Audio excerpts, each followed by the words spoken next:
Halo teman-teman dan Pak Guru yang saya hormati.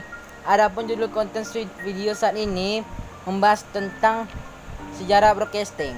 Sebelum saya memulai membahas tentang broadcasting, ada baiknya teman-teman semuanya menekan tombol like, comment, and subscribe. Saya tunggu ya. 5, 4, 3, 2, 1. Let's go. Pagi-pagi kita memini bareng ayah ibu untuk rekreasi. Saya awali podcast hari ini. Mari kita mulai ke materi. Pengertian broadcasting. Broadcasting terbagi menjadi 3 karakteristik yang berbeda, yaitu 1. Pengertian broadcast secara umum. Secara umum, pengertian broadcast adalah cara untuk mengirimkan data ke beberapa titik atau tujuan secara bersamaan. 2. Pengertian broadcasting dalam jaringan komputer.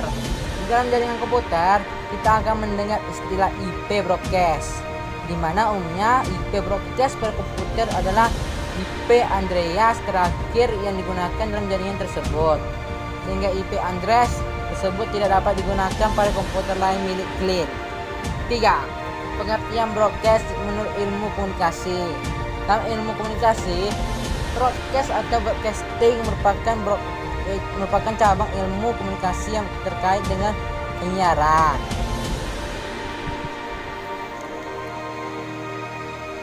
Contoh broadcasting. Contoh broadcast yang umum kita temui yaitu siaran radio dan juga siaran televisi, di mana siaran tersebut berlangsung secara terus-menerus tanpa perlu memastikan terlebih dahulu apakah ada pesawat radio maupun televisi yang memonitor.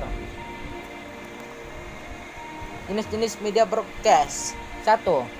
Media cetak. Media cetak menjadi salah satu perantara untuk bisa menyampaikan informasi yang cukup luas. Informasi akan disebar dengan cara dicetak pada kertas baik, merupakan koran, tabloid, majalah, dan lain sebagainya. 2. Media elektronik. Disebut media elektronik karena perangkatnya hanya bisa digunakan jika tersambung dengan sumber listrik. Media elektronik yang ada yang menggunakan kabel juga nirkabel. 3. Media online. Untuk jenis media ketiga ini merupakan gabungan dari karakteristik dua jenis media sebelumnya. Dalam menyampaikan informasi, media online memanfaatkan jaringan internet. Sejarah broadcasting di dunia dimulai ketika ahli fisika Jerman bernama Heinrich Hertz pada tahun 1887 berhasil mengirim dan menerima gelombang radio. Upaya Hertz kemudian dilanjutkan oleh Guglielmo Marconi dan tahun 1874 sampai 1937 dari Italia yang sukses mengirimkan sinyal Morse berupa titik dan garis dari sebuah pemancar kepada alat penerima. Sinyal yang dikirim Marconi itu berhasil menyeberangi samudra Atlantik pada tahun 1901 dengan menggunakan gelombang elektromagnetik. Sejarah broadcasting di Indonesia. 1. Radio.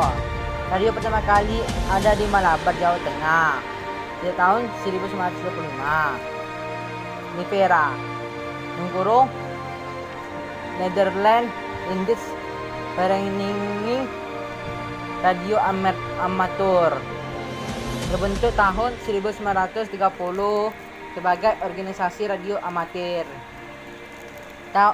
Stasiun radio pertama kali berdiri bernama BRV yang didirikan Belanda di Batavia.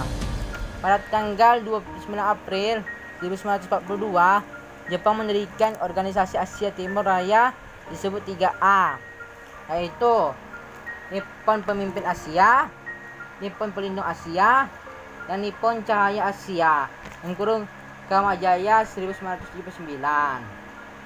2. Televisi. Hari Kemerdekaan 17 Agustus 1962, pertama kalinya program televisi disiarkan di Indonesia. Siaran tersebut hanya menyiarkan upacara kemerdekaan. Mulai tanggal 24 Agustus 1962, TVRI mulai siaran secara normal.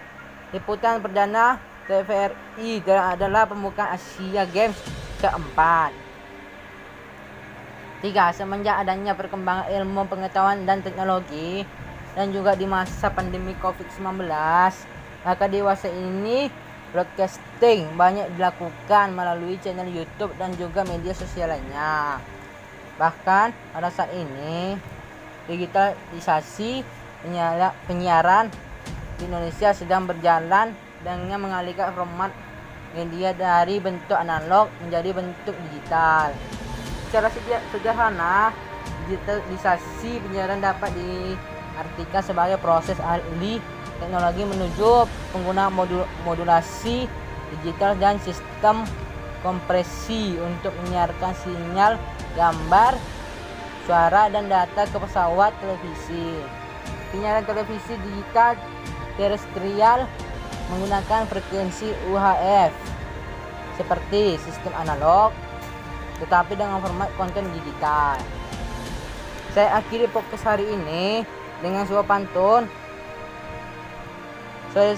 Sore hari pergi ke rumah kawan, ditemani dengan si Aditya. Saya akhiri sampai di sini. Mohon maaf bila ada kata yang kurang berkenan.